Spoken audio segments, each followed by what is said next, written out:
ఆడదంటే ఆడదానికి శత్రువు కాదు అని, అత్త గుండెలోన కూడా అమ్మ ఉన్నదని, బొమ్మలాట ఆడుతున్న బ్రహ్మరాతలని మార్చి రాసి చూపుతున్న మానవత్వమిది.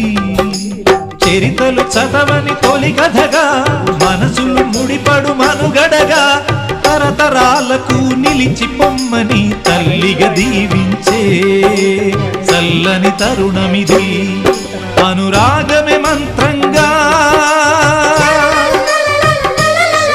అనుబంధమే సూత్రంగా, మమత కొలువులో జరుగు పెళ్లికి మంగళ వాయిద్యం పలికింది ఆహ్వానం.